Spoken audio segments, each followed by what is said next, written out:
Hey folks, it's Reggie Lal here, Be the Smart Investor, and we're really lucky today. My good friend Gordon Moss, real estate expert, been doing it a long time, note buying expert, note business kind of guy. He's going to talk to you about the note business. Hey Gordon, welcome, man. Hey Reggie, thanks for having me. It's great to see you. Thanks for coming in. So Gordon, my question is, what exactly is the note business? Well, you know, Reggie, there's a lot of misconceptions about the note business, and people think it's a confusing thing that nobody could understand. But, you know, let me make an example here. There's a, right above George Washington's left eye there, it says Federal Reserve Note. So frankly, we're all in the note business. Yeah. If we make a car payment, you're paying on a note for your car. Right. If you're in the real estate business, or excuse me, real estate, if you own a home, you're paying on your real estate note. The trick is to find a way to jump the fence and to become the payee as opposed to being the payor. Translated, be the bank, the lender, not the borrower, and you'd be on the right side of that equation, correct? Correct. Gordon, a lot of people think, well, that sounds great, it sounds fascinating, I'd love to do it, but I don't have any money, I don't have a lot of capital, I can't be buying, you know, a whole bunch of stuff that requires money. What do you say to that?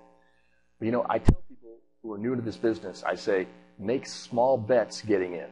Okay, it's good advice. What do you mean? You can do that. Well, for example, you know, I was at a trustee sale last year where I put $100,000 up cash, and instantly I owned the mystery house. And another example is I put $3,000 into a non-performing note, had the same kind of leverage, and only had $3,000 in the deal. So my point is I actually made more money on that note deal than I did on the trustee sale deal. So you can get in for low amounts of money is my point for a new person. That's great to hear. I'm kind of laughing because guess what? I just did before we're in the studio, I went to B of A and grabbed $150,000 in cashier's checks for Thursday. There's a property that one of our investors, hey, this is a pretty good property, you know, we want to be an investor on it. Sure. So yeah, I'm sure we'll make much less than some of the numbers you're talking about. So the point there is, the takeaway is, you can start with small amounts of money. You mentioned $2,000 to $3,000. Yeah. Good deal. Gordon, is this a good source of deals right now? It seems like the REOs have kind of dried up, probably will be gone for a long time. Yeah. Trustee sales hardly ever make sense. I always get suckered back in to find out that there's an 8–10% yield, especially here in Southern California. Do you see the note source as being a good source of deals for a while? I think right now is probably the best time in history, just because if you look at the banks and you say, what is the bank's problem? Right. It starts with somebody not paying on their note. And if you can avoid the herd and go to them directly and say, let's fix your note problem. Let's buy your non-performing notes. Get those off your books before they go to REO, short sale, etc. You're solving the bank's problem. So there's a huge niche right now, and I think we have one for the next couple of years, of non-performing notes.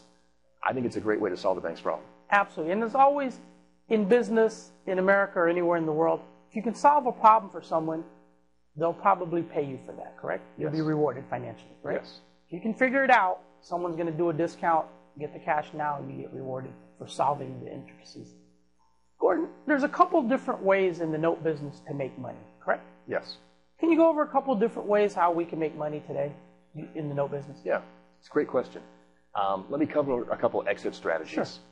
One we just did, we'll call it a short sale. You know, we bought a non-performing note, a non-performing second. Let me just real quick cut it. What basically he's saying is there was a loan on it. In this case, it was in not the first loan position or first mortgage or deed of trust, but it was actually a second. So the loan position was number 2. Yes. And by virtue of non-performing, meaning the bank had made the loan, someone stopped paying on it, the bank's sitting. Yes. Right? Yes. So non-performing second. I just wanted to break that down. All right, carry on, sir. And you hear the nightmares about the short sale game, but I'll tell you what, when you own the note, when you're the lender, people get real nice to you because this sale can't happen until it goes through you. Because you're right there in the chain of title, recorded with a secured mortgage or deed of trust on it. Exactly. So I call it the ultimate short sale. It's really the way to do that. So the short sale is one of them. Okay. Another one would be a payment plan. I mean, sometimes people just can't make a payment to you, but they can make a smaller one. Right. So you can say, you know, well, I bought this note for this, and you're going to pay me $300 a month for X amount of years. You can afford that now. We can work this out. So a payment plan is another way. So it's kind of like reworking the note. Some borrower signed up a few years ago at $800 a month. Now they can't do that for whatever reason, the economy or their circumstance or the equity in the house or any of the above.